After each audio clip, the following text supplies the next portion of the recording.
Ryu woke up to find himself standing in a world floating among the clouds. Before him stood a calm magician, staring at him silently. The magician's first words told him that he had died in an accident, but that was not the end of his story. Michael, the ruler standing before him, had to send Rayu to another world to begin a new life. From the information Michael had, there was no special mission assigned to Rayu. That meant he would be free to live however he wanted in the new world. Rayu quietly said that he only wanted a peaceful and comfortable life. Michael didn't oppose that. He smiled and said it was fine. But first, he needed to give him some basic knowledge about the world he was going to. That world was called Fae. It was ruled by magical power. About 20% of humans could use spells linked to their natural elements. For Rayu, the most compatible element was water. Since he wished for a quiet life, Michael prepared a small egg and some supplies as a start for his new journey. He also gave him a house and a storage filled with food enough for 2 full months so he wouldn't worry about hunger in his first days. Michael also gave him a book describing the monsters he might encounter nearby, so it could help him later when he ventured into the forest. But Ryu, filled with curiosity, wanted to try his new magic right away. He went outside and raised his hand to cast a water spell. Suddenly, a small sphere of water formed in his palm. He was shocked by how easy it felt. Then he realized he could use it just by thinking, without speaking the spell at all. After confirming his magic worked, he went straight to the bath to fill the tub with water. But soon he realized he couldn't enjoy a warm bath, since the water he created was normal and had no heat. He left frustrated and tried to start a fire to warm it. But he didn't know how. He kept trying again and again, but nothing worked. In the end, he lay on his back exhausted,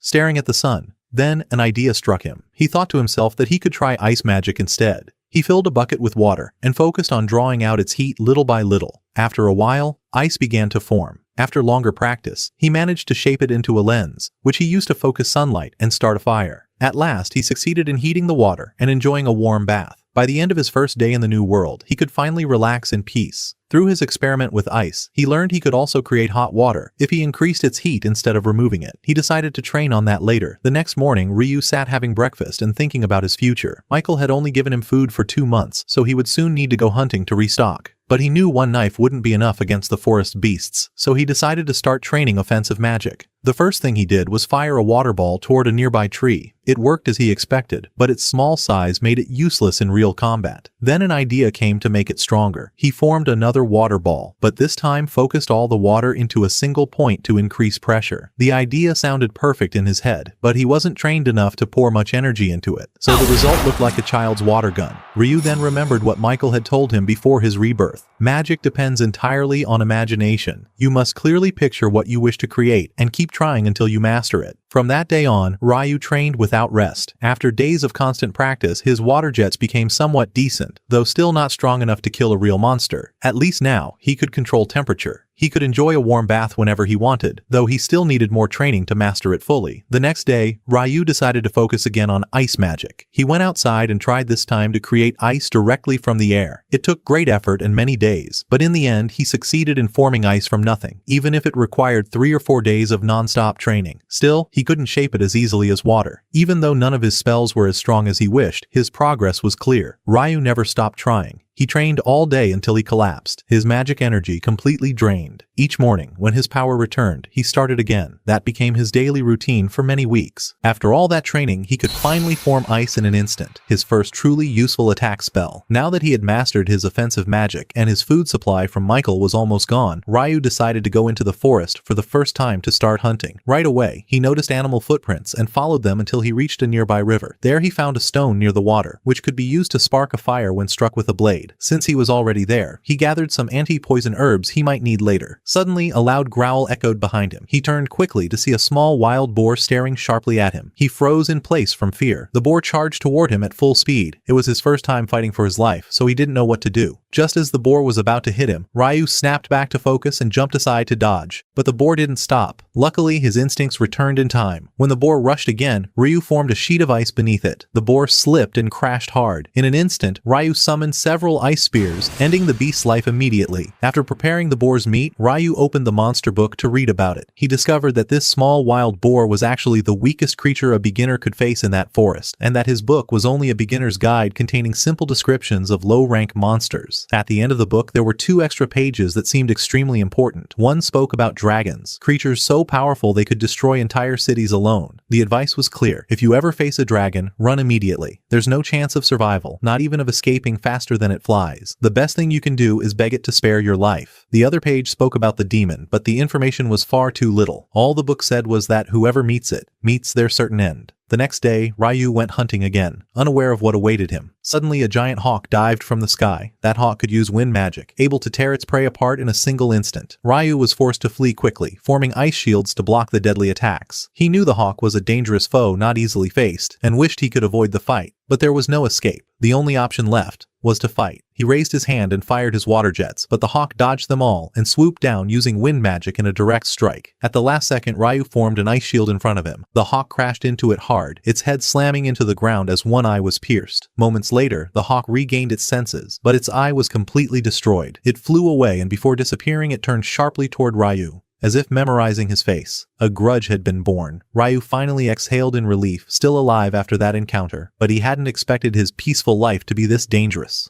While running from the hawk, he found himself deep inside the forest, far from home. He had lost his way and wandered until midnight. Then, he saw a strange light in the distance. In its center stood a knight, smoke rising from his helmet, his gaze fixed directly on Rayu. As time passed, Rayu continued his daily training. He now knew how to hunt and preserve food easily, and his water magic had advanced greatly. He could form sharp ice blades and drop them with force in an instant. His water jets were now powerful enough to cut solid rock effortlessly. Ryu's combat skills were now impressive, but ice magic wasn't the only thing he trained. Since the appearance of the Headless Knight, Rayu began venturing into the forest every late night to fight him. Strangely, those knights were never mentioned in the monster book. Maybe they weren't monsters at all, or maybe they were far beyond beginner level. Whatever they were, Rayu was determined to fight that knight to the end. He charged forward with his ice staff, swinging it with force, but the battle felt more like training than a real fight. The knight surpassed him in both strength and skill. Even so, Rayu tried with all his might to block the strikes with ice shields, but the result was inevitable. He was defeated in seconds. The knight never spoke to Rayu, yet Rayu somehow felt the knight was acting like a teacher, training him, pushing him to grow stronger. Suddenly, the knight raised his sword and extended its blade using water magic. Rayu froze in shock. Even the knight could use water magic. Then the knight showed him how the water blade worked and calmly handed the sword to him before leaving. Time passed, and Rayu went out hunting as usual. But suddenly, the same deadly hawk appeared again. Yet this time, its feathers were pitch black. Rayu realized the hawk had evolved, perhaps solely for revenge. The hawk dove toward him, unleashing waves of wind sharp as blades. Rayu formed 5 layers of ice shields for defense, but the hawk was far stronger than before. Its wind tore through all the shields instantly.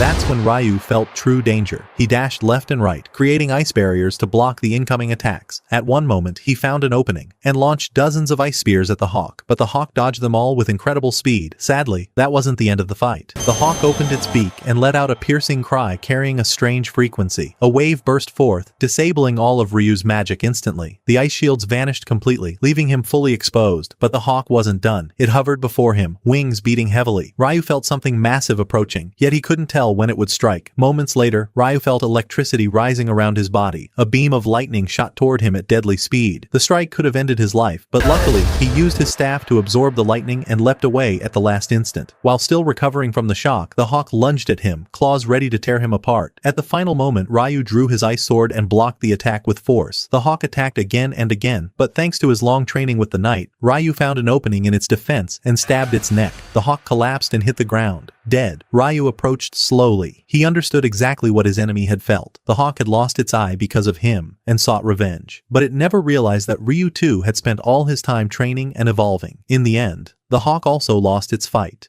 Rayu continued his way home, but a shocking sight awaited him. Suddenly, he found himself standing before a massive dragon. He froze, remembering what he'd read about dragons, their power beyond imagination, and that facing one meant certain death. He thought his end had come, but strangely, the dragon spoke through telepathy in a calm voice. It wasn't hostile at all. It said it had been trapped here for a long time and was searching for a black hawk that had passed through this area. It asked if Rayu had seen it. Rayu breathed in relief, realizing he wouldn't be harmed. He quickly understood the dragon meant the hawk he had slain hours earlier. He apologized and explained what happened, that the hawk attacked him and he had to defend himself. The dragon was astonished that a human like Rayu could kill such a creature, yet it didn't seem angry. It seemed impressed. Then its attention turned to the sword in Ryu's hand. The dragon instantly recognized it as belonging to the elf king. It said that meant Rayu had earned the king's respect, for such a sword was given only to the worthy. The dragon's attitude changed completely. It became friendly toward Rayu. The two sat and talked for a long while. Rayu had many questions. He still knew little about the secrets of this new world. Their conversation lasted for hours until until the sun began to set. Then, suddenly, the dragon ended the talk, saying it must return to its homeland. Rayu thanked it deeply for all the answers. The dragon thanked him as well, saying it hadn't spoken to anyone in many long years. They parted peacefully, each going their own way. At the same time, Michael was reviewing Ryu's records. That's when he noticed something he hadn't before. It turned out Rayu possessed a hidden ability, known as Eternal Youth. Michael was shocked, for he had never seen any being with such a hidden gift since he sent the first girl to that world 100,000 years ago. Meanwhile, on the riverbank, a strange boy with red hair lay motionless on the sand. Who was he, and why was he here? No one knew. The next morning, Ryu went out at dawn to fish by the sea. As he walked along the shore, he found the wreck of a massive ship carried by the waves. He approached it and saw the corpse of a man lying beside it. He checked his pulse. The man was already dead. Then he noticed another man lying on the opposite side of the broken ship. Ryu rushed to him and found he was still alive. Let's go back a little.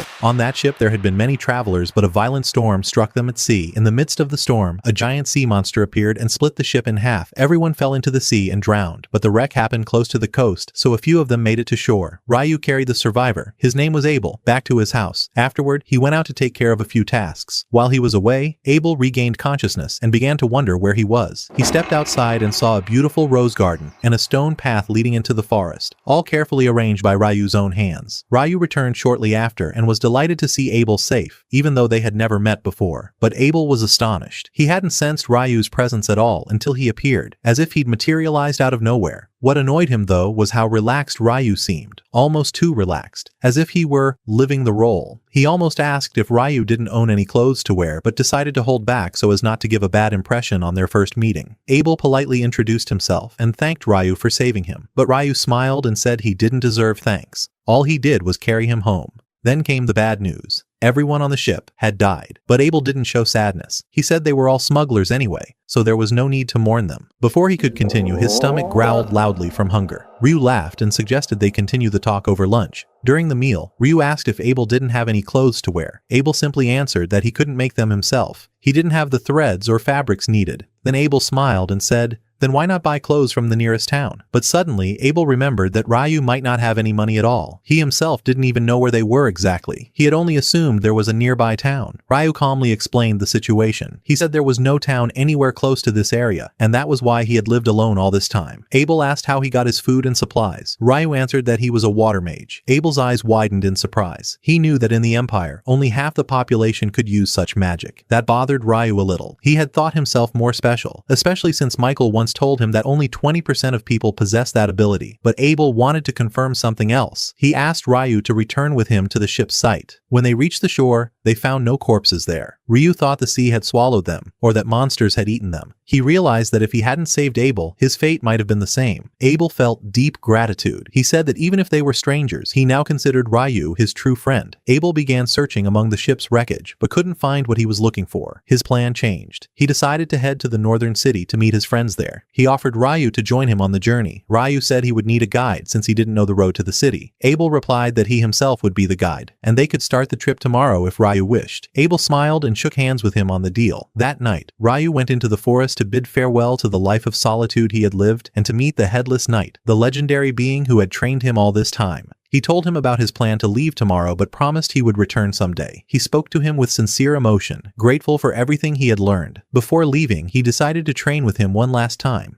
It was a true duel filled with passion. Both unleashed all their power, and in the end, as expected, the knight stood alone. When it was time to part, the knight gave Ryu a gift, a legendary armor known as the Hero's Set. He said it suited him far better than the shabby look he wore. The next morning, Ryu wore his new armor and set off north with Abel, beginning a new journey and leaving his isolated life behind. On their way, a wild boar attacked them. Abel stepped forward to handle it, though he wasn't skilled in magic. He used swordsmanship, charged forward with incredible speed, and pierced the beast, killing it in one strike. The forest stretched endlessly, so they were forced to camp under a giant tree for the night. While they were preparing to sleep, Ryu felt something moving toward them. He told Abel to stay behind him, but Ryu refused to retreat, sensing enemies closing in from all directions. Abel thought Ryu couldn't use magic without a staff, but was stunned when he saw him summon crystal shards of ice without a chant. Within seconds, he launched them at 4 approaching beasts, defeating them all in mere moments. After the battle ended, Abel asked in shock what kind of magic he had used. Ryu simply replied that it was just water magic. Before they continued on, Ryu summoned water and made it flow so they could drink. Abel said the day had been long and they both needed rest and water. He drank, still uneasy. He noticed the spell Ryu used was completely different from the usual incantations of the Empire, but Ryu said nothing more. He just stayed silent. The two continued their path path toward the city. When they neared it, Abel took out a coin and handed it to Rayu to exchange. Rayu felt a surge of joy. It was the first time he had ever held money since coming to this world. Abel explained that there were other similar coins, and that this one belonged to the kingdom of Nightly. The city they were heading to was part of that kingdom. He added that the kingdom consisted of 3 cities: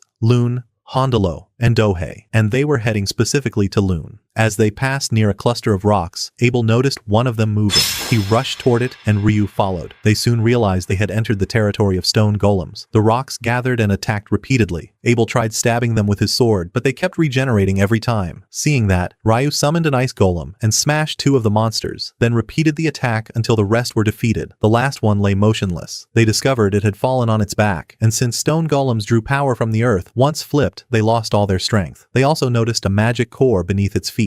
Abel said it was a true treasure, so they took it as loot and left the area. That night, they lit a fire and talked. They spoke about nullification magic. Abel said he had only ever seen it in Damas. The word Damas sparked excitement in Ryu's eyes. When Abel noticed, he asked if he was interested. Ryu answered with enthusiasm, "Of course." Abel said he was lucky, because the only dungeon in the entire kingdom was located in the city of Lune, their destination. When Ryu insisted on knowing more, Abel asked if he had ever seen dwarves before. Ryu replied that he was lucky again, since Lune had a small group of dwarves famous for their incredible strength. Ryu said he already knew that. Abel was surprised and asked in astonishment, "How did you know that?" Ryu and Abel continued their journey across the mountains. Ryu said that once they crossed that hill, they would find humans there. Abel was surprised by his confidence and asked how he knew that. Ryu remembered that the dragon had told him, but he couldn't explain it in a way Abel would believe, so he simply said, "Forget it." They kept walking, and soon saw a group of dragons devouring the corpse of a giant beast. That confirmed their guess was right. Abel planned to avoid the fight, but Ryu had a different opinion. He said confidently, "We have to fight. If we're going to fight, it's better to start now, while we're on the ground." The two entered battle and managed to win, but suddenly, more dragons appeared flying toward them from the sky. Ryu raised his hand and used his magic to strike them all mid-air, while Abel hurried to collect their magic cores.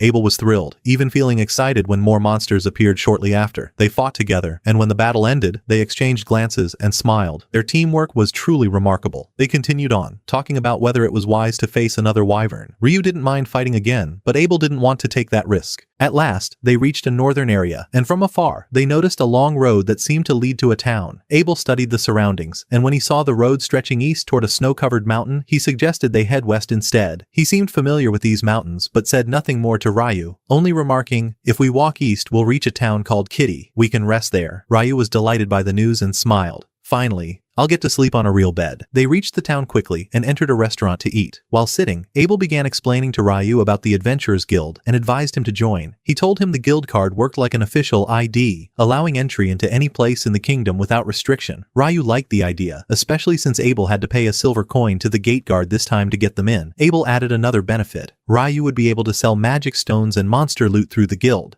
Ryu grew even more excited and began seriously considering becoming an adventurer. The food arrived, and Ryu was astonished by its taste. He couldn't believe this world had meals similar to those from his old one. The next morning, they continued their journey and soon arrived at the outskirts of the city of Lune. Their first stop was the city gate. The guard recognized Abel immediately and froze in shock. Rumors had said he'd been missing for a long time. Abel didn't have time to explain everything, so he simply told him that Ryu had saved his life. The guard thanked Ryu warmly and welcomed them both into the city. They went straight to the Adventurers Guild. On the way, Abel explained that a new adventurer usually starts at rank F, but since he was an experienced one, he could vouch for Ryu's abilities, allowing him to begin at rank E or even D. He added, "The higher the rank, the harder and more dangerous the missions." They entered the guild, and whispers spread the moment people saw Abel. Everyone was shocked yet overjoyed that he was still alive. Adventurers gathered around, greeting him warmly, while Ryu smiled shyly, never imagining he'd one day be friends with someone so famous. He stepped out of the crowd to avoid being in the way, and decided to walk outside for a bit. There, he met a girl who noticed his strange outfit, and asked if it was the attire of the Elf King. Ryu froze, not even knowing who the Elf King was, but the girl was in a hurry.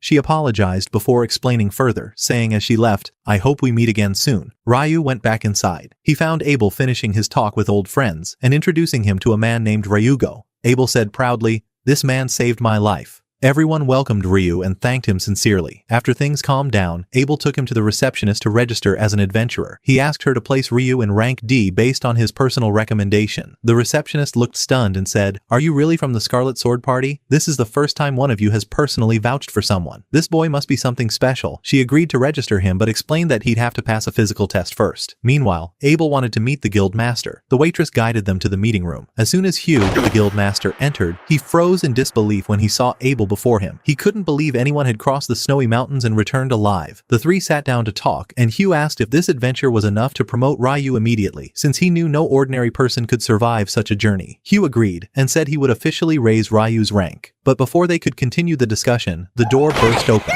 Another party entered. The rest of Abel's team, including Lynn, Ran, and the other members. When Lynn saw her leader standing before her, she froze in place, then fell to her knees in shock, unable to believe she was seeing him alive again. Abel stood and greeted his comrades. Smiling, he said, "I would have died if not for Rayu. He saved my life. He's the one you should thank." Hugh realized the team had much to discuss, so he excused himself and asked the guild clerk to prepare Rayu's registration papers. He then left the room, giving them privacy. Rayu tried to leave with him, but Abel called out and said there were things they still needed to handle together. He told Rayu to wait for him in the guild after finishing the registration. As they walked, Hugh noticed Rayu looked uneasy about Abel's fame. He explained that the Scarlet Sword Party, led by Abel, was the strongest in the entire kingdom, and everyone had felt their absence when they disappeared. Hugh asked if Rayu would be registered at rank D. He replied, "Yes. I'm sure Abel is strong, but no one could defeat those monsters without real support. That's why I'm certain Rayu is powerful too." He then handed the documents to another department to complete the process. Nina arrived carrying the files. Hugh left her to finish the registration while he went to handle other guild affairs. Nina smiled and introduced herself. "Hello, I'm Nina, the officer in charge of new adventurer registration." She sat down and began asking about his skills and current level. She asked if he had ever entered a dungeon before. When he said no, she explained that the guild held training sessions inside the dungeons once every month and asked if he wanted to join. Rayu eagerly agreed. She told him, "The next training will be in 2 days, at 9 in the morning." Rayu was surprised that this world followed such a precise schedule. Nina told him there was a large clock in the city's center, then smiled and added, "Since you don't have a place to stay yet, you can live in the guild hotel for 300 days free after registration." She completed the paperwork and handed him his official registration card. Thus, Rayu finally became a licensed adventurer. When he left the room, he found Hugh talking with Abel. Hugh was happy about his return, but complained that the city had fallen into chaos during his long absence. Ryu rejoined Abel, who said he was heading to collect the money earned from selling the magic cores. But before they left, he added that there was another place they needed to visit. "You're the guest of honor today. You can't refuse." They led him to a grand welcome party. They laughed and drank until late at night. The next morning, Rayu felt a little tired. He went with Nina as she showed him his new room. When she opened the door, 2 people were inside, Niels and Ato. They introduced themselves immediately. Nina reminded them about tomorrow's dungeon training and left. Niels started talking excitedly about how beautiful Nina was, but Ato didn't care and went to speak with Rayu instead. The 3 decided to relax and enjoy their stay at the hotel. A short while later, Nina knocked again and entered with a new boy named Ian, a 16-year-old with a calm voice. He said his parents had died, and he decided to become an adventurer to support himself. Nina smiled and asked everyone to welcome him, then reminded them once more about tomorrow's dungeon training before leaving. Elsewhere, Abel was talking with his team about Rayu and what he had seen. He told them how Rayu used magic without a staff, how he fought beside him in battle, and how his traits were unlike any ordinary adventurer. Lynn was stunned and couldn't believe what she heard, but Abel insisted, "I saw it all with my own eyes." Rhea, one of the members, spoke up. "The only legend said to use magic like that is the Inferno Mage, but everyone believes it's just a rumor. No one has ever seen him." Worry spread among the group. One of them said, "If Rayu is that powerful, he might turn against us, or even join the evil Do Empire." But Abel smiled reassuringly. "Don't worry, that's impossible. I saw something different in his eyes. He despises the name of that empire, though he doesn't even know why." Meanwhile, on the other side, Rayu was laughing and joking with his new companions,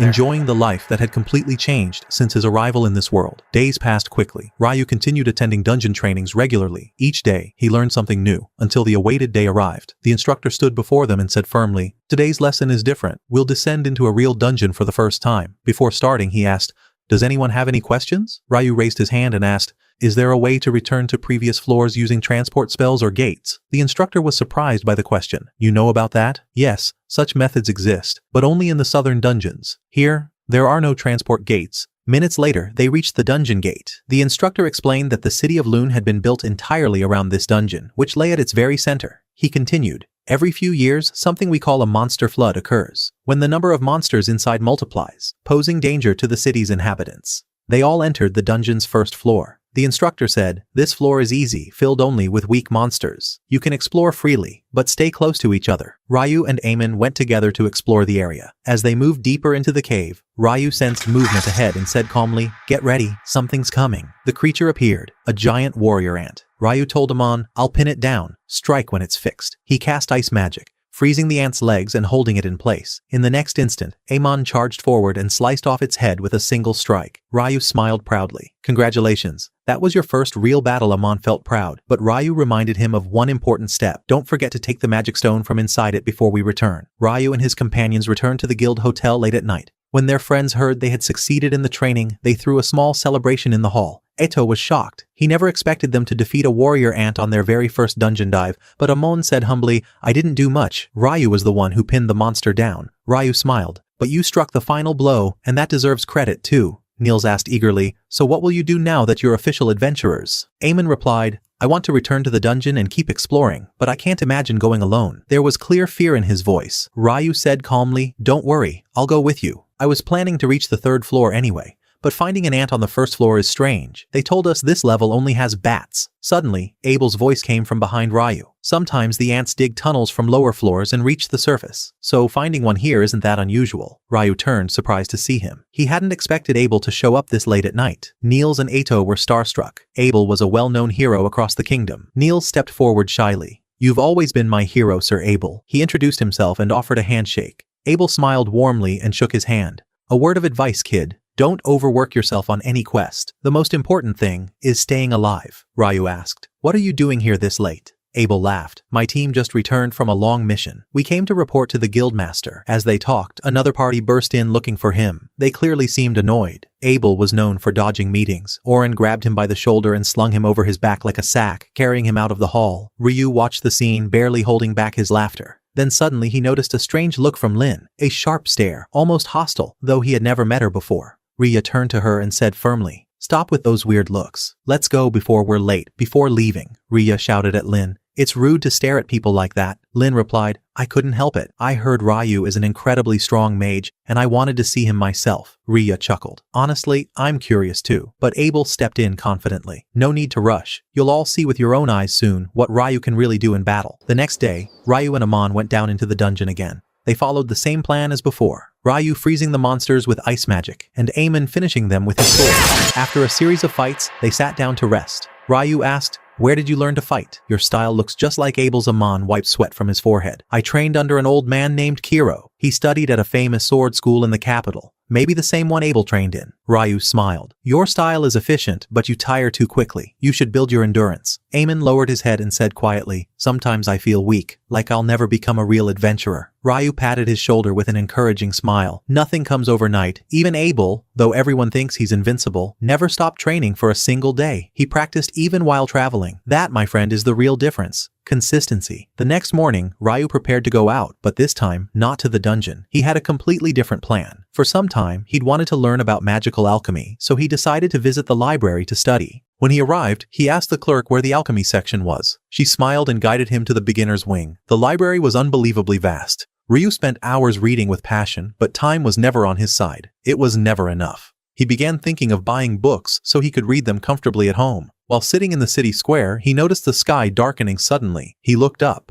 The sun had vanished completely. Light disappeared. The city was drowned in darkness. He looked around, but everyone was gone. Suddenly, his body screamed danger. His instincts shouted that something terrible was coming. In an instant, a massive blast of fire struck down from the sky. Rayu raised his arms fast, summoning ice shields to block the attack. He barely survived, but his shields shattered completely. Breathing heavily, he looked ahead, and there stood a terrifying figure. A majestic demoness was walking toward him slowly, her eyes blazing with deadly fire. From the first glance, Rayu knew this was no ordinary foe. His instincts screamed the truth loud and clear. Run. The place where Rayu stood was completely strange, a realm that felt like another dimension with no easy way out. The Demoness Leonor launched a second burst of fire, but Rayu blocked it again with icy shields. Suddenly, Leonor used wind magic, sending a direct strike toward his heart. It was so fast that he couldn't react in time, but the cloak he wore saved him. It was imbued with magic from the Elf King, absorbing the impact and preventing the blow from piercing his chest. When Leonor saw the cloak, she instantly recognized it as belonging to the Elf King. She wondered silently, what did this human boy do to earn the trust of a king of that level? Then she muttered coldly, no matter, wind and fire failed, so it's time for the old weapon. She drew her shining sword, her intent clear, to cut him in half. Rayu drew his blade as well, and a fierce battle erupted between them. Their speed was nearly equal, but Rayu held a slight advantage. He had once trained under the Headless Knight, a mentor far more relentless than any foe he faced now. Leonor tried to cast a spell, but Ryu was faster, cutting through her incantation before it finished. Their swords clashed again, flames exploding around them. Spotting an opening, Rayu unleashed a barrage of icy shards, binding her in place. But Leonor was no ordinary opponent. She summoned fire magic, melting most of the ice, then raised massive stone walls to block what remained. The rocks weren't strong enough. Rayu exploited the weakness, firing compressed water shots that shattered the barriers and tore through her defenses. He charged forward, ready to land the finishing strike, but as he faced her head-on, he saw her wounds closing rapidly. He thought, she has regeneration. Small injuries won't slow her down. Leonor struck back fiercely, throwing Rayu into a nearby wall. Before she could attack again, she suddenly found herself surrounded by boiling bubbles of water. Each one that touched her skin burned it. She screamed in pain, her flesh searing under the heat. She dove into the stone floor, burying herself to recover. When she rose again, she smiled faintly through the pain. It was the first time she had ever felt real pain from a human. That pain awakened a strange thrill within her. She wanted to keep fighting, but the dimension around them began to collapse. She whispered through heavy breath, "Time's up. How unfortunate." Her figure faded slowly, but she was certain she would meet Ryu again someday, in another battle. When she vanished, Rayu took a deep breath, knowing he still had much to improve. He thought, if it weren't for this magic cloak, there'd be a hole in my chest by now. Though he didn't expect to face Leonor again soon, he decided to return to what he'd planned before the battle, buying the alchemy books he'd missed. He headed to the guild to check his balance, and was shocked to find himself rich. He remembered Abel's words about the magic stones they'd sold. They were worth a fortune. His joy didn't last long. He heard shouting and commotion from the garden behind the building. He ran to see what was happening. There, he found Niels, Ato, and Amon on the ground, badly beaten, surrounded by 5 young men. Niels was yelling angrily at Dan for betraying and attacking them, but Dan sneered. A real adventurer always stays sharp. Your mistake, not mine. It was clear Dan wasn't looking for justice. He just enjoyed humiliating others. Rayu stared at him coldly, saying nothing. He raised his hand, and in an instant, 4 of the men froze solid in ice. Only Dan remained, trembling. Rayu's voice was quiet, but terrifying. Will you run, or keep going? Dan thought Rayu was weak in close combat and charged forward, but Rayu's punch landed first, a single strike that knocked the air from his lungs.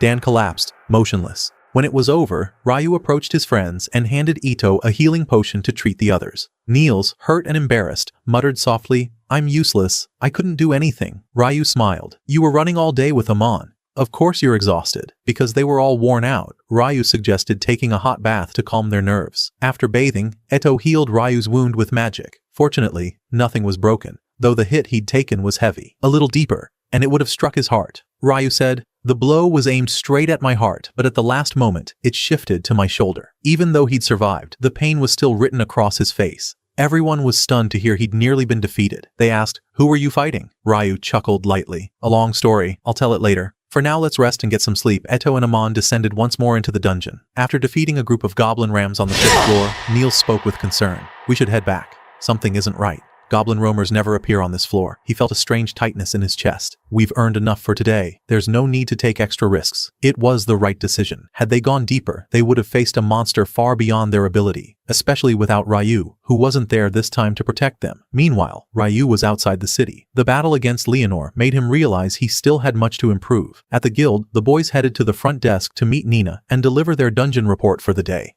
Nina was surprised by their early return. They usually stayed much longer. Eto placed a small pouch on the counter. "The reason we came back early is this magic stone." Nina examined it closely. Her eyes widened. "This belongs to a goblin roamer. Even stranger, goblins of that kind almost never appeared on the 5th floor." She rushed off to inform the guildmaster, but before leaving, she thanked them for the valuable information they brought. When the guildmaster heard the news, he was stunned. Goblin roamers were known to appear only from the 10th floor and below. If one showed up on the 5th floor, something dangerous was happening deeper inside. He asked his aides, "How many strong parties are currently in Lune?" The answer came quickly. "Only 2 are available now, the Scarlet Sword and the White Brigade." He ordered at once, "Summon them immediately. I want to meet them in person." Minutes later, everyone gathered in the meeting hall. the guildmaster began. The reason I've called you here is a strange incident in the dungeon. A group of new adventurers spotted a goblin roamer on the 5th floor. Abel raised an eyebrow. Are you sure about this? The master nodded firmly. Yes, the information is confirmed and we have proof. That's why I'm assigning both your parties to conduct an urgent investigation. Check the dungeon and report anything unusual. He added, each party will receive 100 gold coins in advance and 200 more upon return. But listen carefully. This mission is for investigation, not combat. If you find any sign of a mana surge, withdraw immediately and report to me. I'll close the dungeon gates until reinforcements from the Empire arrive. The guild master had already received permission from the regional governor to investigate,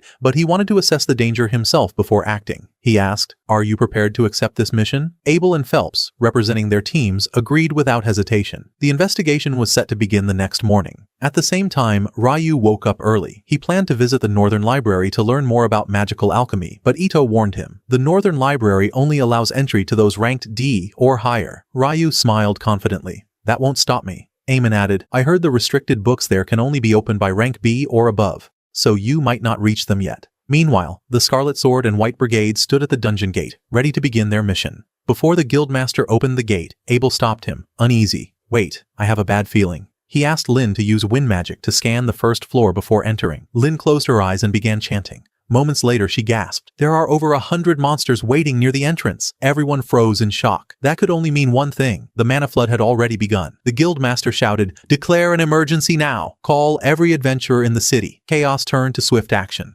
Warriors assembled on the walls, preparing for the coming battle. Moments later, the ground trembled. The dungeon gates cracked open with force, and hundreds of enraged goblins poured out. Archers unleashed volleys of arrows. Mages sent waves of fireballs. It was a battle of endurance. Whenever one fighter fell, another stepped in while the wounded were healed and returned. Their only goal was to hold the line. But as the numbers grew, the guildmaster's worry deepened. The battle was becoming overwhelming.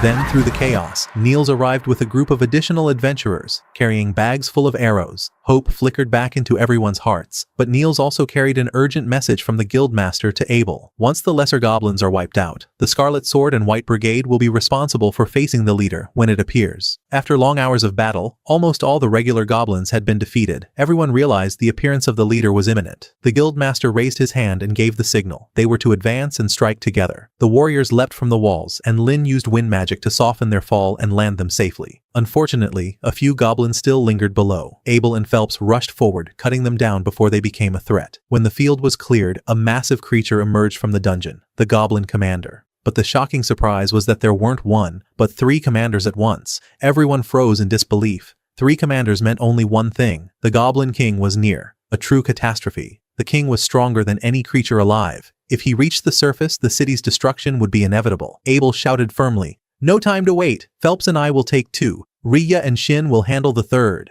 The warriors charged with all their might. Abel fought fiercely, moving swiftly to dodge his enemy's blow, then sliced off his arm in a single strike. Suddenly, he felt a dark surge of power rising from deep within the dungeon. He yelled, everyone, get down now! An instant later, razor winds ripped through the air, splitting all 3 commanders in half at once. Luckily, everyone had hit the ground just in time. That strike would have killed them all. Then, the true culprit revealed himself, the Goblin King. He looked nothing like the others. Massive, fast, and radiating a suffocating aura of power. They all knew at once this would not be an easy fight. Abel and Phelps charged together, trying to wound him before he attacked again. But when Phelps thrust his spear, it bounced back as if striking solid iron. The king's armor was terrifying, completely unpierced. Phelps retreated, unable to break through. Abel, confident and calm, stepped forward. He dodged the king's strike and drove his sword into the creature's chest with full strength. Even so, it wasn't enough. Abel had expected that. He shouted, now, Lynn, cast it. Lynn, who had been storing her energy, released her wind magic at full power. Storm-like bullets of wind blasted from every direction, piercing the king's body again and again until he was torn apart completely. The battle was finally over. When they returned to the guild, everyone celebrated their great victory. Rayu, who came back late, didn't understand what all the noise was about. People were drinking, singing, cheering, while the guildmaster sat buried in paperwork, sending official reports about the monster attack and calculating the rewards for the adventurers who fought. On top of that, he had to prepare for researchers arriving from the royal capital to study the new monsters. Rest was a luxury he didn't have tonight. At the party, Abel explained everything to Ryu about what had happened while he was away at the library. Then Lynn approached curiously. Is it true you can create an ice wall from a long distance? Ryu smiled. Yes, I can. The range is about 40 meters, but it wasn't easy. It took a lot of time to master. Lin's eyes widened. I've never heard of anyone casting magic from that far. Did you invent the spell yourself? Ryu laughed. I'll show you later. Honestly, I just make the spell up on the spot and say whatever I like. Just then, Niels burst in shouting, Hey Rayu! Hurry up. The food's going to be gone before you eat anything. Rayu laughed and went with them, but Lin stayed behind, stunned. She wondered silently, how can he say any words he wants? And the magic still works. Abel, laughing, explained, the truth is, Rayu doesn't need an incantation at all. He only says them because they sound cool. He can cast magic without uttering a single word. Lin's amazement deepened. She could only smile in quiet disbelief. The next morning, Miles, Ito, and Eamon went to the guild in search of work, but were shocked to find the mission board completely empty. Ryu passed by and asked curiously, weren't you all on a mission? What are you doing here? They replied, after yesterday's monster incident, the dungeon's been closed for inspection. No missions are available right now. They wanted any task that could earn them some coin, but most requests had already been taken after the chaos, leaving them with nothing to do.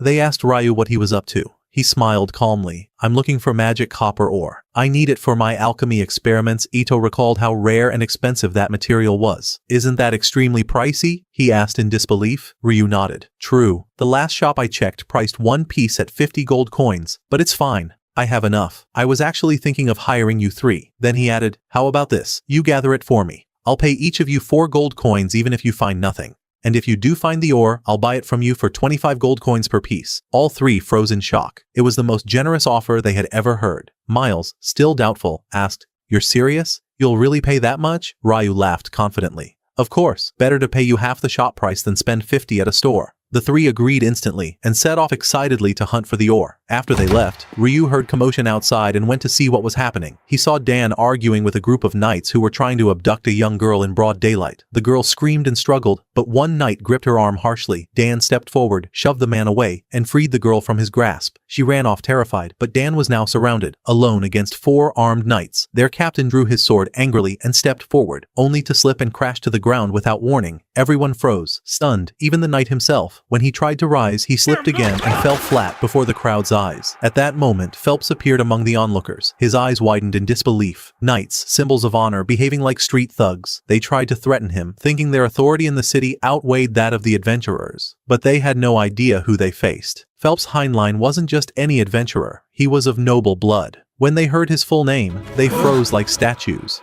His father, Alex Heinlein, was the former commander of the Royal Knights, and his family still held power that could terrify any soldier. Had Phelps arrived moments earlier, he would have cut them down without hesitation. He looked at them with disdain and said sharply, "You're a disgrace to knighthood. Disappear before I change my mind." The knights fled in silence, too frightened to utter a word. Phelps then turned toward Rayu, who had been watching quietly from afar. But it was clear to him what had happened. He'd heard rumors about Rayu's unusual magic, but seeing it with his own eyes was another matter entirely. To make 4 knights collapse without touching them, that was precision and range, unlike anything he'd ever seen. He told no one what he witnessed, not wanting to cause Rayu any trouble. But deep inside he felt genuine gratitude. The boy had resolved the situation without spilling a drop of blood. That night, Ryu was quietly eating dinner when Abel happened to walk into the restaurant. Surprised to see him alone, Ryu asked, "What are you doing by yourself tonight?" Abel replied, "I heard one of the dungeon investigators arrived in town, an old friend of mine, escorted by several knights, but those knights turned out to be the same scum who tried to kidnap that girl today. I heard they're in the southern district tonight, likely planning more trouble. I'm going to stop them before anyone gets hurt." Ryu nodded silently and followed him into the night.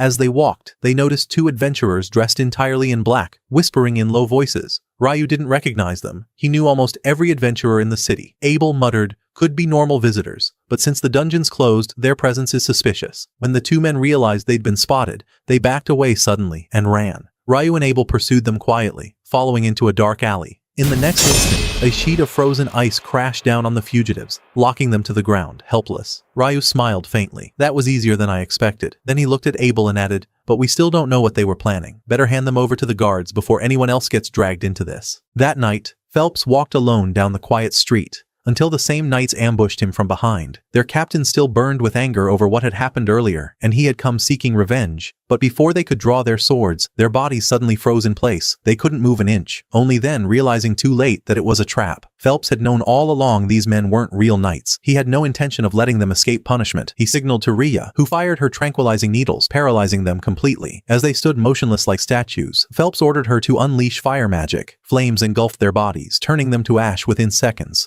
leaving no trace behind. The next morning, the research team from the royal capital arrived. Just as the guildmaster Hugh had feared, they began causing chaos from the very first moment. Their first act was to seize all the city's food supplies, claiming they needed them for their investigation. Worse yet, Cliff, the lead investigator, demanded that Hugh reopen the dungeon and assign adventurers to protect his team inside. Hugh refused sharply. Have you lost your mind? We still don't know what state the dungeon is in. It could be extremely dangerous. But Cliff looked down on him arrogantly. I have full authority from the capital, he said. That means you'll do exactly as I say. The royal advisor quickly stepped in, apologizing to Hugh for Cliff's behavior, and promised that the capital would compensate the city for the confiscated food. Hugh thanked him for his words, but still refused to open the dungeon. Even so, Cliff persisted relentlessly. Finally, Hugh said coldly, "Fine, I'll open it for you. But if anything happens, you'll bear full responsibility. Not me, not the city." At that moment, Cliff realized he'd trapped himself in his own arrogance, but it was far too late to back down. A short while later, Rayu was heading to eat when a small girl ran up to him. "Please," she said quickly, "can you show me the way to the guild?" Though hungry, he agreed to help her. She introduced herself. "My name's Natalie. I came to deliver a message, a request for Abel's team to assist the investigation squad inside the dungeon." Rayu was surprised. Someone had entered already, even though the dungeon was still officially sealed? Abel, hearing this, frowned deeply. Someone must have forced Hugh to open it. That dungeon was closed years ago after a previous monster flood. Back then, an A-rank party was sent to investigate.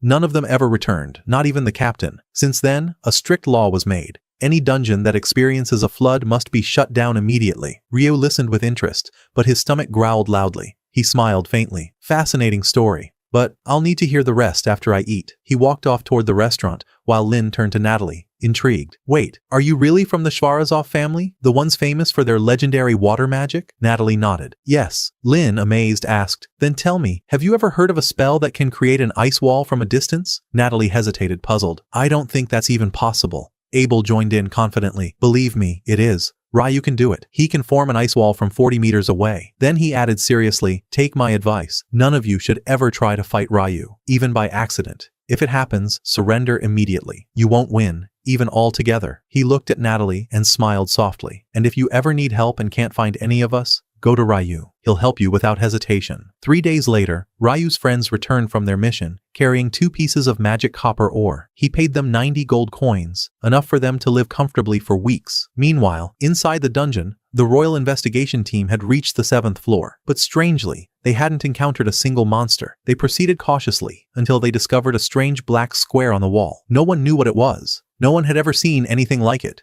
Cliff, excited beyond reason, saw it as a chance for a historic discovery. He ordered his team to prepare the instruments to send readings back to the surface. But the moment they powered the device and stepped through the black gate, everything went wrong. In an instant, they vanished. All contact was lost. When they opened their eyes, they found themselves in a completely different place. No one was hurt, thankfully, but Cliff and the rest of the team were nowhere to be found. On the other side, Cliff and his team had landed somewhere else, vast green plains stretching endlessly around them. He immediately ordered everyone to start collecting data, convinced that if his theory was right, this gate truly led to another realm. That also meant monsters could appear at any moment. Yet Cliff looked thrilled. To him, this was a golden opportunity to prove his hypothesis, that the monster's origin lay on the 38th floor. If that turned out true, he would become the first to discover a transport gate, a finding worthy of a promotion to section chief. But all of that depended on surviving, for the creatures in this place were far from friendly. Meanwhile, on the surface above, Natalie and the monitoring team were trying to understand what had happened. Suddenly, the tracker blinked to life for just a few seconds, enough to send one brief signal before dying again. Even with that short window, they managed to determine something impossible. The team had somehow been transported to the 40th floor of the dungeon. That made no sense.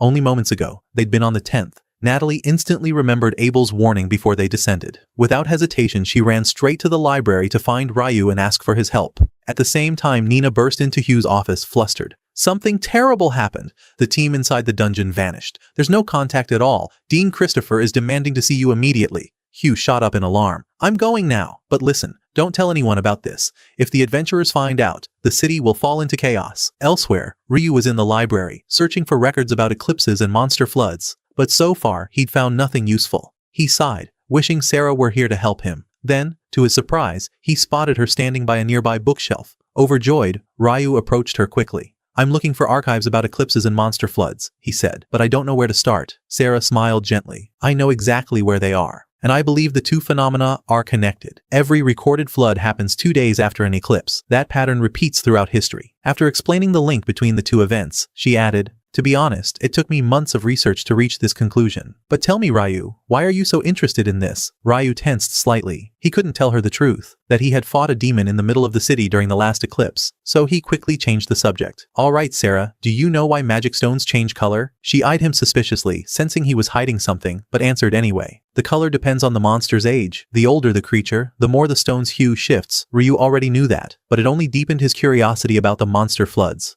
According to reports, every stone collected during those events had been completely transparent, meaning those creatures were newborn, not from the deep floors as everyone believed. His shock grew when Sarah told him the same thing had happened in every previous flood. Those stones too had been transparent. He was astonished. He hadn't expected to uncover such precise details here. Sarah spoke candidly. The records are ancient, written on decaying parchment. Most librarians don't even know they exist, but I know where they're kept, if you'd like to see them. Meanwhile, the investigation team still wandered lost in an unfamiliar world. Arthur turned to the researchers. Are the instruments online? One replied. The transmitter's working again. That means the surface team should know our position now. Relief spread through the group. That means rescue's coming. They cheered. But Arthur wasn't convinced. Abel, noticing his expression, asked, "What's wrong?" Arthur frowned. The air here feels strange, like the atmosphere inside a field barrier. A spell that blocks both physical and magical attacks from entering or leaving. If that's the case, then we're trapped in a sealed domain. Abel's face hardened. Lynn, use your detection spell. Tell us what's around us. Lynn focused intensely. Moments later, her eyes opened wide. There's a large group of people about half a kilometer away, around 100 individuals. There are 12 other beings with them. I can't identify what they are. The revelation sent a chill through everyone. Still, it was their only lead. They decided to move toward the unknown group. At that very moment, Hugh received an official report. The investigation team had been transported to the 40th floor of the dungeon. He froze in disbelief. Damn it. Even if I gathered every adventurer in this city, no one could reach that depth. And worse, we still don't even know why they were transported. Christopher stepped forward anxiously. In a situation like this, sending more people down would be suicide. All we can do is wait and pray they're still alive. But the truth was far darker. Fire rained down like a storm upon Cliff's team. Some mages managed to raise barriers at the last second, but most were burned alive instantly. Cliff stood frozen in horror. Everything had turned into chaos within moments, and one thing was clear before his eyes. The creatures attacking them perfectly matched the ancient descriptions of demons. If they truly were demons, this was a disaster. A group of adventurers tried to counterattack, but they were shredded to pieces within seconds. Those who survived were incinerated, their bodies turning to ash. When the second investigation unit finally arrived, everyone stopped dead at the sight before them. A massacre beyond imagination. Rhea, upon seeing the creatures, whispered to herself, "They're demons." Then she shouted, "Listen to me. According to the old records, these beings are enemies of mankind. Their power exceeds that of ordinary humans many times over. Defeating them won't be easy." Someone cried out, "But why are demons here at all?" Arthur cut in sharply. Questions later. Save Cliff's team first. He ordered the mages to flank both sides for cover fire. Just as Cliff's group was about to fall, a rain of magic arrows pierced 3 demons in a flash. The mages unleashed every spell they knew, forcing the enemy back for a moment. But there were far too many of them. Abel drew his sword and scanned the battlefield.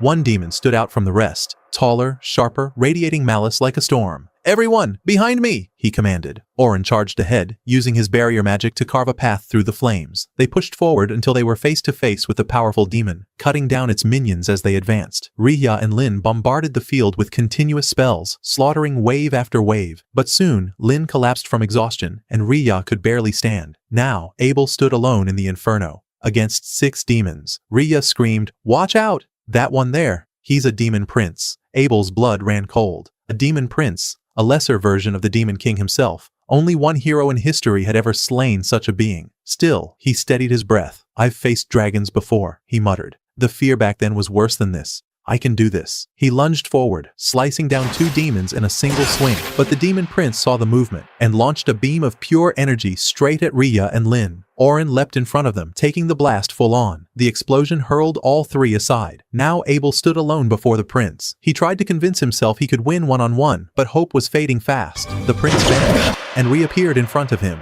A kick sent Abel's sword flying across the ground. Still, he remained standing, trembling, but defiant. He knew deep down there was no chance. The difference in power and speed was insurmountable. Then, from the distance, Cliff unleashed a desperate spell. A surge of fire struck the demon prince's back, but it barely left a mark. Worse still, the other demons turned toward Cliff's team, tearing through their magic barriers, burning each man alive one after another. Abel clenched his fists. He had one option left, his forbidden skill. He activated it, a technique that would let him block a fatal blow and counter in the same heartbeat. But the demon prince sensed it before it happened, dodged effortlessly, and sent Abel flying with a crushing strike.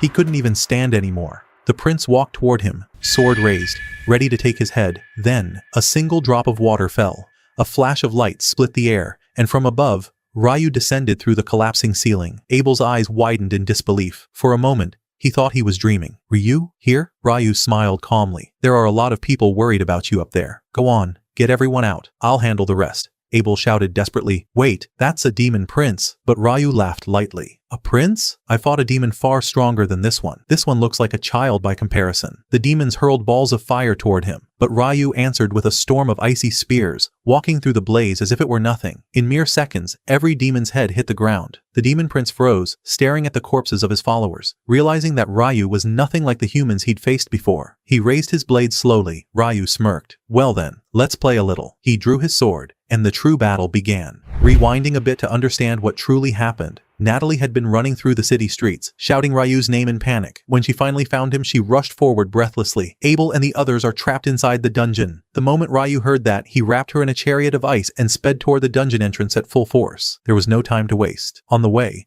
Natalie explained everything that had happened. He realized the situation was dire, yet he was glad she had come to him so quickly. Still, one question lingered in his mind. How had she known exactly where to find him? She answered, Abel told me a few days ago. If anything ever went wrong and I couldn't reach him, I should look for Ryu first. He said you're the one he trusts most. At the dungeon gate, the guards tried to stop him. Rayu froze the path behind them with a towering wall of ice and charged straight inside without hesitation. He remembered what Natalie said. The signal had come from the 40th floor, but there was no time to descend the normal way. He blasted the ground beneath him with torrents of pressurized water, dropping rapidly through each layer until he reached the target depth. The instant he arrived, the demon prince lunged at him in ambush, but his speed was laughably slow. Rayu sidestepped calmly and severed his head with a single strike. Everyone froze where they stood, unable to believe what they had just witnessed. A demon prince? Slain in seconds? But the battle wasn't over.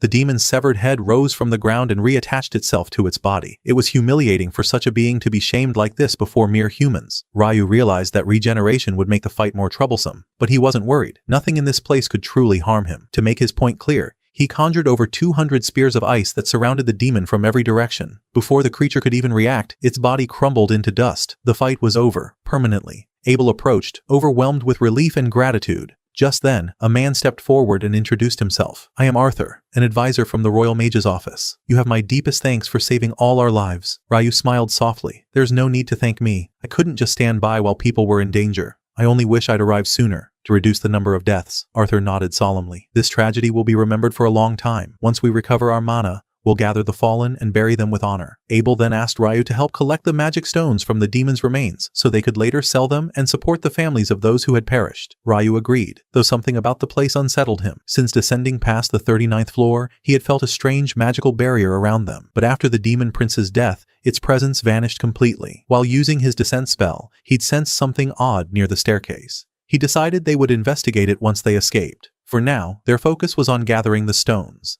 Elsewhere, another group, the Heroes Party, had activated the summoning pool to call forth the Demon King. Moments later, a dark gate opened before them, and Leonor stepped out. The hero exclaimed, Finally, the Queen of Demons! Leonor blinked in confusion. She didn't see herself that way. She had only come because she sensed a strange burst of energy and wanted to see its source. But when she realized her summoners were humans, and one of them bore the title Hero, her eyes lit up with excitement. She had always longed to face worthy opponents. The hero raised his sword sharply. I'll fight you. Leonor smiled with quiet confidence, as though savoring the coming challenge. But in the next instant, her expectations collapsed completely. The hero was absurdly weak. She barely swung her sword, and it pierced his chest with ease. She sighed, disappointed, then withdrew the blade and looked at his companions, who stood frozen in terror. Normally, she disliked killing humans, so she appeared behind their mage and spoke calmly, Gather your comrade and go home. If this is the strength of your hero, none of you would last half a second against me. Then she added gently, Treat his wounds quickly. I avoided hitting any vital organs. He'll survive, if you hurry. The group nodded frantically, carried their fallen hero, and fled. Leonor walked toward the summoning pool once they were gone, still disappointed that the battle had been so dull. But then her eyes caught the magic stone used for the summoning.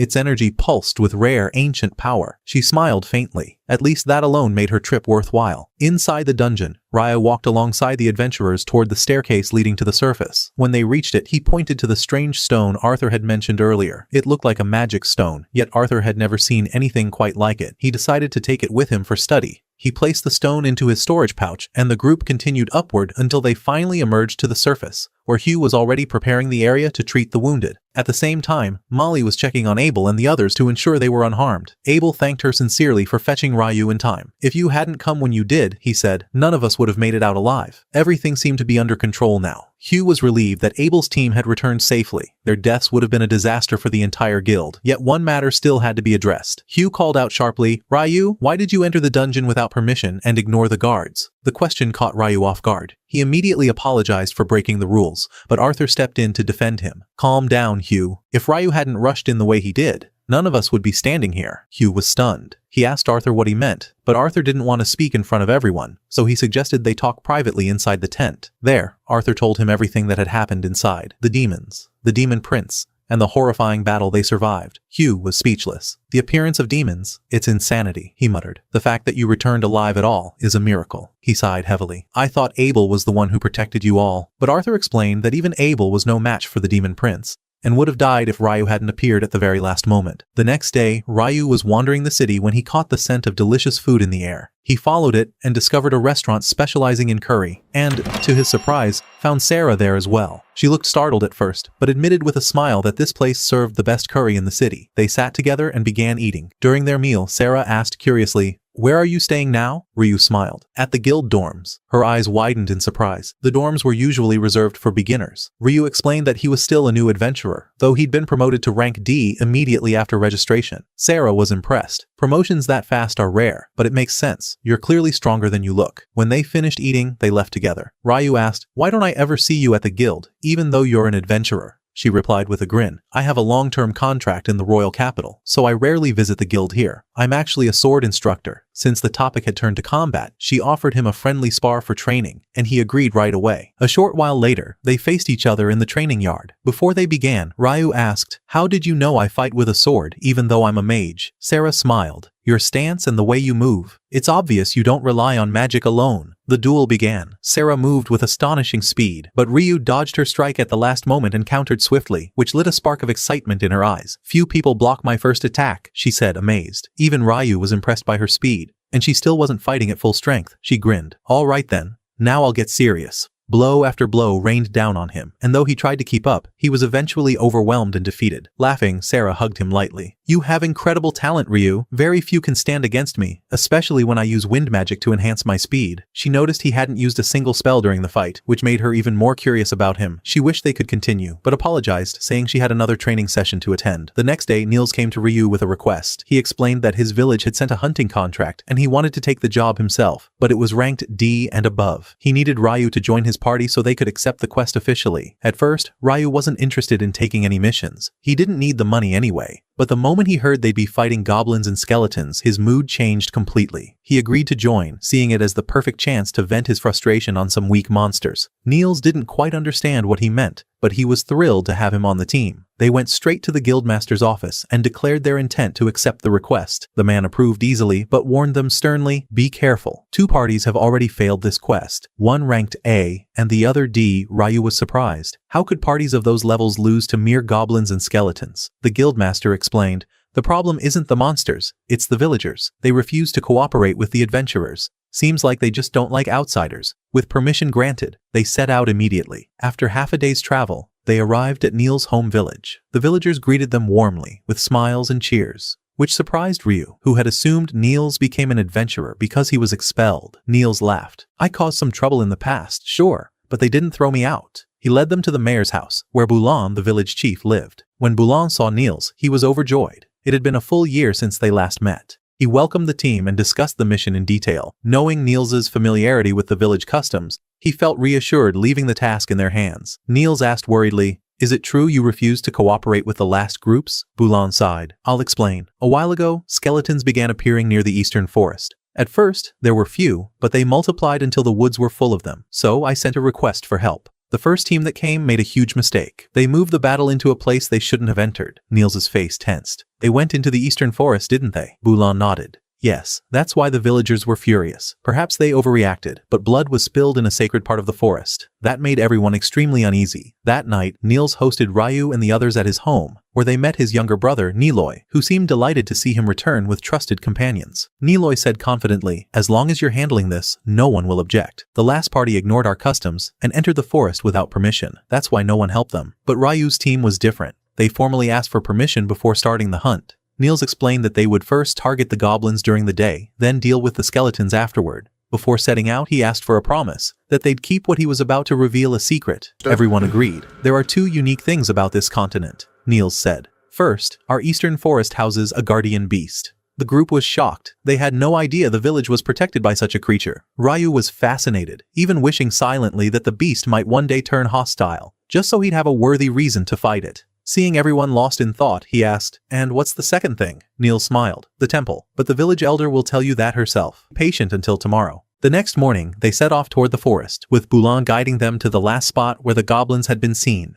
Normally, goblins weren't dangerous, but the issue was that the village children often played nearby. Suddenly, Ryu felt a strange surge of energy. "Goblins approaching," he warned. "About 10 of them." Niels proposed a plan. "Kill them all but leave one alive to lead them to the nest." Rayu agreed. They hid, waiting for the ambush. When the goblins drew near, Rayu unleashed his spell. All but one were frozen solid. The survivor fled in panic, and they chased him to the nest. As he screamed explanations to his tribe, they too turned to ice. In the next second, the last goblin froze as well. The remaining goblins saw the carnage and tried to flee, but Rayu had no intention of letting any escape. He froze them all effortlessly, while Niels and Eamon shattered the statues one by one. Just as they reached the cave entrance, a thunderous noise rumbled from within. They readied their weapons, and a massive goblin general emerged, muscles bulging, aura heavy enough to crush lesser men. But they weren't alone this time. Rayu cast a stronger version of his freezing spell, pinning the general to the ground. "Now Niels, finish it," he said calmly. With a single clean strike, the goblin general fell. Having Rayu on the team felt like cheating, but no one was complaining. What mattered was simple. The goblin general was dead. When they returned to the village, they were soon introduced to the elderly woman who had heard about their victory over the goblin general. She congratulated them but said calmly, "Your work isn't done yet.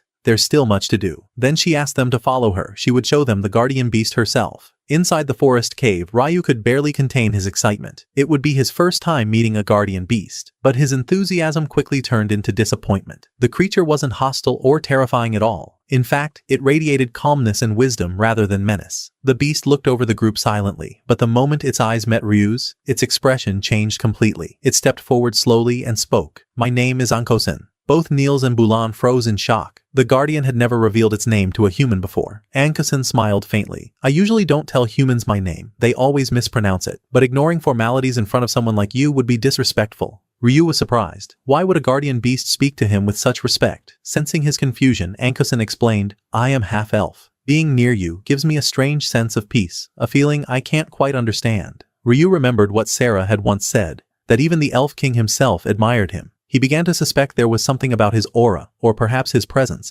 that drew elves and their kin toward him. He thanked Ankosen for his kind words, but the Guardian chuckled softly.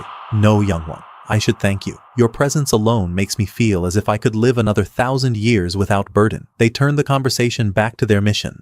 Ankosen explained that around the temple were roughly 30 skeletons, while inside lay a massive one, a guardian corpse that constantly poured out energy to maintain the ancient seal. The plan was simple: clear the outer skeletons first, then Ankosen would break the seal so they could face the giant within. The group advanced toward the shrine. Ato illuminated the path with light magic, purging the undead that blocked their way. Only the giant inside remained. When the doors opened, they froze in awe. Before them stood a true skeletal giant, exactly as Ankosen had described. Rayu handed his frost-coated spear to Amon and Niels, then nodded to Ankosen to release the seal. The giant lunged at them with thunderous steps, but Ryu instantly froze the ground beneath it. The creature slipped and crashed down hard. Niels and Eamon charged, striking without hesitation. The skeleton tried to crawl away, but the icy floor made escape impossible. It fell again, helpless. This was their chance. Niels leapt forward, slashing through its neck in one clean strike. The skull split apart, and the mission was complete. Afterward, they bid farewell to the villagers and began their journey home. Along the road, Niels and Ato talked about how it had already been a full year since they'd become adventurers. That meant their time in the guild dorms was coming to an end. Rayu and Amon, however, still had some time left. Niels and Ato decided to buy a permanent house and asked if the others wanted to live with them. Amon agreed immediately, but Rayu said he needed to think about it. There were still many things he had to consider. Meanwhile, elsewhere in Lune, Hugh asked Abel to represent him in the upcoming magic festival. He normally would have chosen Phelps, but Phelps was buried in his official duties, so Abel had no choice but to accept. Far away in the Empire, it was confirmed that the commander of the Imperial Magic Knights herself would attend the festival, alongside her infamous aide, the Hellfire Sorcerer, a man said to be the strongest mage alive. His power rivaled Ryu's, but his element was fire. Back with Rayu, he was preparing for his journey to Watch. By coincidence, as always, Niels, Ato, and Amon had been assigned to escort the same merchant traveling with him. The trip turned into endless laughter and teasing along the road, the days passing light and easy. When they finally reached Watch, the merchant thanked them warmly. "My business here will last 10 days, he said. "After that, I'll need you again for the return trip. Until then, you're free to do whatever you like." Their faces instantly brightened. That meant only one thing. They could attend the festival. They dashed through the lively streets, drawn to the scent of sizzling food, and began trying every dish the vendors offered. The next morning, the Imperial army arrived in the city of Witch, escorting Princess Fiona herself. Their journey, however, had been delayed. One of the nobles at the front of the convoy had forgotten his identification papers, forcing the guards to verify his status. The process took far too long. Oscar was irritated beyond measure, forced to stand under the blazing sun because of someone else's carelessness, but he endured it in silence. As the carriages rolled again, Doran leaned over and asked, "What's the real reason for this mission, anyway?" "Officially, we're here for the festival, but that can't be all." Oscar shared his doubt. It made no sense for the king to send both the Grand Commander and Oscar himself just to attend a celebration. He began to suspect that the king had a hidden agenda, perhaps intending to deal with certain nobles discreetly, away from Princess Fiona's sight. The king was notoriously indulgent toward his youngest daughter, not only because she was the youngest, but also because her magical and swordsmanship talents were exceptional for her age. It was possible he simply wanted to shield her from the darker side of politics and power. No one truly knew what went on inside the king's mind, but Oscar believed he might be using this journey as cover to quietly remove those who opposed the royal family. Regardless, Oscar's official duty was simple and absolute: protect Princess Fiona at all costs. That evening, a grand banquet was held in the royal hall of Witch. Prince Conrad and Princess Fiona attended, surrounded by nobles from every corner of the empire. Approaching his sister, Conrad said gently, "I know you dislike these gatherings, but I couldn't just leave you alone here." She smiled faintly. "It's fine. I can endure it." But Conrad could see the fatigue in her face. He sighed and whispered, "Go rest. I'll take care of the rest." It was the best news she'd heard all day. She hurried to her room, and the moment her head touched the pillow, sleep claimed her. Fiona despised these social events with every fiber of her being. Her heart belonged not to noble halls, but to the training grounds, where steel clashed and magic roared. She could never understand how Conrad, still so young, handled diplomacy and conversation with such calm and grace. Though only 3 years apart, he seemed far more mature. She wished she could be like him, but Mary, her personal attendant, always reminded her, "You have your own gifts, Your Highness. No one in the kingdom can match your mastery of sword and spell. That alone is enough reason to hold your head high." The next day, Rayu and his friends continued enjoying the festival. As they wandered through the main street, they noticed the grand parade, and to their surprise, Abel was sitting among the high-ranking guests. He looked visibly nervous, for beside him sat Princess Fiona herself. Rayu stared in disbelief. "Wait, Abel is sitting next to the princess?" Rhea laughed softly. "The guildmaster asked him to represent the guild until Hugh arrives in a few days." She turned her gaze toward the upper seats and immediately sensed something odd. A massive magical barrier surrounded the area, far stronger than anything naturally sustained. It turned out the Witch family owned a rare artifact capable of generating such high-level barriers, though it consumed enormous amounts of energy and money. Ordinarily, it would never be used, but with the Imperial family present, it was essential. Any harm to Princess Fiona here could mean war. When Fiona's name was mentioned, Rhea remembered something crucial. She was the Supreme Commander of the Imperial Magic Corps, and her Vice Commander was none other than Oscar, the legendary fire sorcerer himself. At the sound of the name, Rayu grinned. "What an intimidating title," he asked Rhea to tell him more about the man. She obliged. "They say Oscar can burn an entire army to ash in a single breath. He once slew a wyvern with a single strike, a feat no mage has ever accomplished. Except maybe you, Ryu." Ryu chuckled lightly, and Rhea added with a wry smile, "If I were you, I'd stay far away from him. Even I wouldn't dare cross his path." But fate had other plans. Barely 10 seconds later, Rayu accidentally bumped into Oscar in the crowded street. He didn't know who the man was, so he quickly apologized and walked off with his friends. Oscar, however, froze in place. Something about that young man felt off, an aura unlike anything he had ever sensed. Familiar, yet alien. Before he could dwell on it, Jurgen called out impatiently, "Come on, Oscar, we still have errands to run." Their task was simple: gather food from the street vendors for Princess Fiona. She had nearly begged them to do it.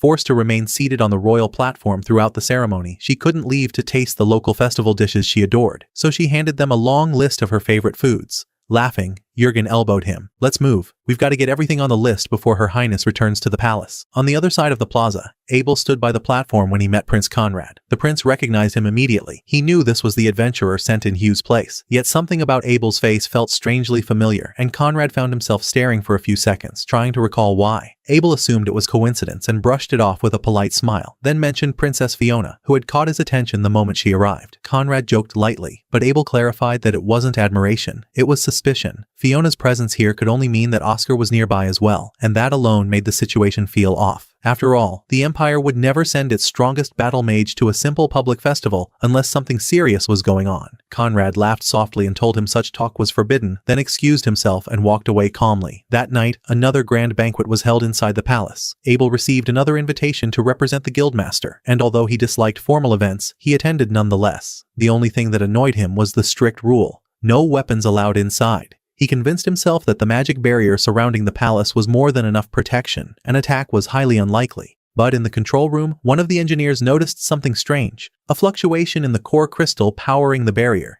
He reached for the comms to call for help, only for a shadowy group to appear behind him. Before he could shout, they struck him down, and within seconds, the barrier collapsed completely. Chaos engulfed the palace. At that same moment, time rewinds, back to Oscar's childhood. Unlike tragic heroes of legend, his youth was peaceful and warm. He wasn't an orphan, nor was he poor or lonely. He lived quietly in a small village, learning the craft of blacksmithing under the village elder who treated him like a son. His bright hair and innate fire magic made him stand out among the villagers. A boy destined for greatness, still incomplete. Days passed, and Oscar and the blacksmith finished forging a set of finely crafted swords. For the first time, he smiled with genuine pride. A few days later, the villagers went on a great hunt. With Oscar's help, they managed to bring down a massive wild boar pierced by dozens of arrows. The villagers cheered. The young boy had landed his first true shot. That night, the village was alive with laughter, a feast filled with joy and music. But the next morning, the smiles were gone. A band of raiders, over 50 men, had been watching the village for days. Escape was impossible. They had no choice but to fight. By nightfall, every man who could wield a weapon stood at the village walls, waiting. When one of the bandits crept forward to scout, an arrow pierced his back. The battle began. Arrows rained from above, and the raiders retaliated fiercely. Their leader slipped through the forest with inhuman agility, dodging the volleys like a shadow. He vaulted over the wall and cut down the first guard he saw. The nightmare had begun. He opened the gates and the horde poured into the village. Inside one of the homes, Oscar's mother grabbed a spear and stood in front of the door, desperate to protect her son, but the leader disarmed her easily and killed her with a single strike before Oscar's eyes. The boy froze in horror, then anger overtook him. A small fireball burst from his hand, but it barely singed the man's armor. He charged with a sword, managing to cut the raider's arm, but the man slammed him to the floor effortlessly. The bandit laughed coldly and raised his blade to finish him. That moment, Oscar's father burst through the door, saving his son in the nick of time. When he saw his wife's lifeless body, rage consumed him completely. He attacked the leader with everything he had, but the difference in strength was overwhelming. Moments later, his body was riddled with wounds. As they stumbled outside, the raider drove his blade through the man's chest, killing him instantly, before his son's helpless eyes. After that, one of the bandits rushed to the leader, shouting that a pack of wolves was approaching. The leader wanted to finish Oscar off too, but there was no time. He cursed under his breath and ordered his men to withdraw. Oscar stood there motionless, staring at the lifeless bodies of his parents. Moments later, the blacksmith burst in and found him frozen in shock. He told the boy they had to escape immediately. The wolves were coming. But Oscar couldn't see the point of running. His parents were gone. Nothing mattered anymore. The blacksmith grabbed his shoulder firmly. "Surrendering isn't an option," he said. "Your parents wanted to see you live, to see you smile again."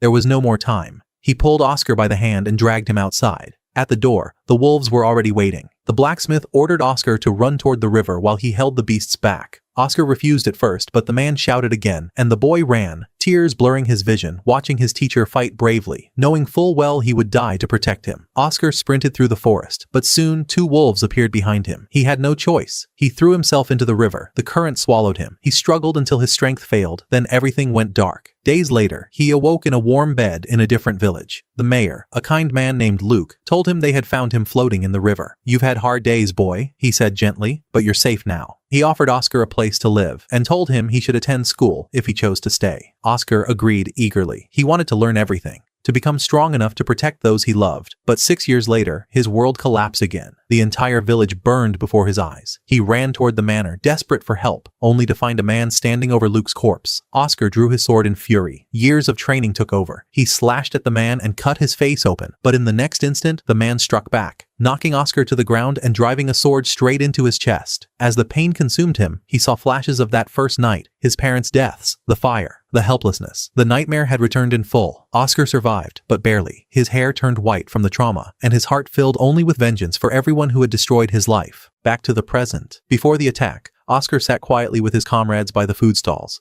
Everyone else was eating, laughing, but he didn't touch his meal. He wanted to stay alert, ready to protect Fiona if anything happened. His tension seemed strange to the others. The area was guarded by wind barriers, safe, secure, impenetrable, but the truth was the opposite. In an instant, flames erupted everywhere. Screams filled the air. People were slaughtered on all sides. Fiona barely survived the first blast, stunned and unable to comprehend who could possess such overwhelming power. Her first thought was Conrad. She feared he had been caught in the explosion. She searched frantically until she found him, injured but alive. She cast a protective shield around them both and began healing him. Conrad opened his eyes mid-spell, asking her to stop. He thanked her softly, but insisted that danger still surrounded them and she needed to conserve her mana for the fight ahead. He could stand on his own. All around, assassins were cutting down nobles. Conrad realized no one had tried to escape or call for aid, meaning the hall was sealed shut. He asked Fiona if she could contact Oscar. She remembered the emergency signal but hesitated. Using it might expose their location. Conrad said firmly, "We have no choice. We need help." Now, she raised her hand and fired the glowing signal into the sky. When Oscar saw it, he understood instantly. Fiona was in danger. He and his unit sprinted toward the palace. Even Rayu, watching from afar, noticed the flare, but assumed it was part of the festival fireworks. Fiona finally breathed easier.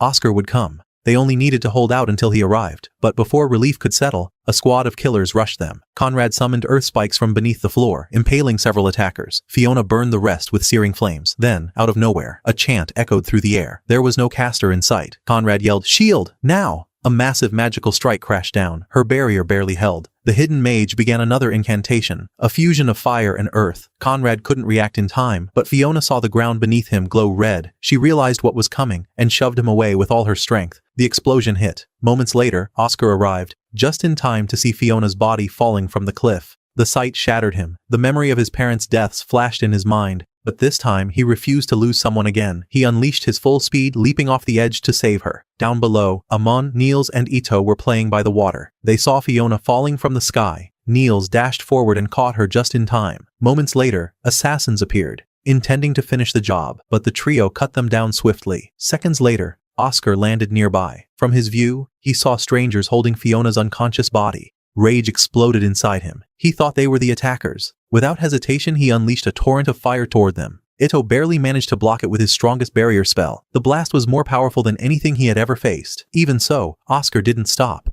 His eyes burned with fury as he shouted, "Leave Fiona alone! Get away from her, now!" But at that moment, they thought Oscar had gone mad. A raging sorcerer hurling flames without reason. They couldn't simply hand Fiona over. Oscar launched another blazing projectile. Ito poured the last of his strength into his shield, protecting everyone around him. But the relentless strikes broke through. All three were burned and thrown to the ground, barely conscious. Only Amon and Niels remained alert, ready to die protecting Fiona. Oscar gathered energy for one final blow. A blast that would have killed them all, when suddenly Rayu appeared. He raised an enormous wall of ice, blocking the inferno completely. As the others arrived, Rayu stayed calm. He approached Oscar, asking for an explanation rather than attacking, but Oscar ignored him and fired again. Rayu deflected it instantly. That was enough. He understood now. This man had tried to kill his friends without a word of reason. No point in talking. Flaming arrows rained from the sky. Rayu surrounded himself with layers of ice, which astonished Oscar. No one had ever blocked his magic so effortlessly. Oscar took a step back, realizing his power wasn't working, then unleashed a greater spell. A roaring vortex of fire meant to erase everything. Rayu, calm as ever, sealed himself within a sphere of frost, drew his sword, and prepared to fight seriously. Before the battle could escalate further, Abel arrived, shouting for them to stop. He ran between them,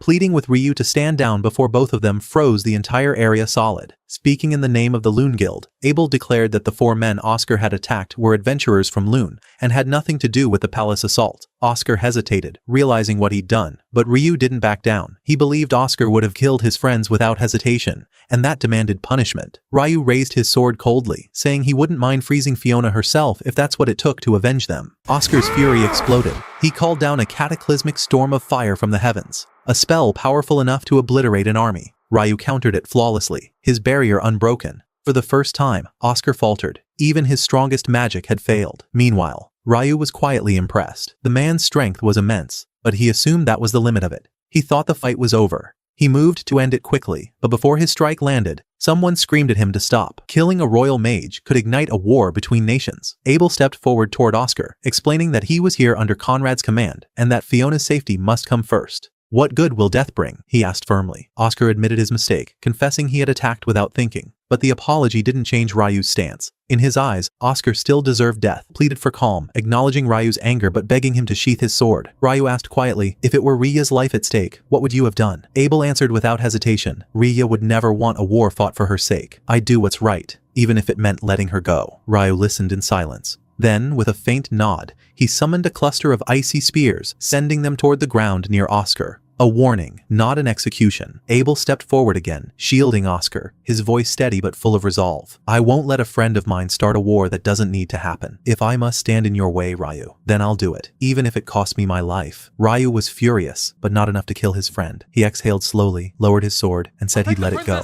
for now. He asked Abel to bring Fiona to Oscar and hand her over safely. He didn't want to see the man again that day. As Ryu walked away, Oscar kept staring after him, realizing that if Abel hadn't stepped in, he would have died for sure. The next morning, Ryu and his companions gathered at the harbor. They were safe and sound, thanks to Riya, who had healed them at Abel's request. Ryu seemed calmer than usual. A short while later, they ran into Abel by chance. He had spent the whole night trying to fix the mess that had happened. The good news, after explaining everything to Fiona and Conrad, both understood that Niels and the others had done nothing wrong. Even Oscar himself had sincerely apologized. Ryu was surprised. He hadn't expected Oscar to admit fault. For the first time, he thought maybe the man wasn't as bad as he'd assumed. When the festival ended, Niels said their duty as guards was complete. But Ryu reminded them quietly, "The mission isn't over until we all return home safely." Days later, back in Loon City, Sarah was on the verge of losing her mind with worry. A week had passed without seeing Ryu, and she couldn't understand why she'd grown so attached to him after knowing him for only a month. An emptiness filled her chest, so she went to her favorite curry restaurant to distract herself. But when she stepped inside, her heart nearly stopped. There he was, Ryu, sitting at a corner table, eating.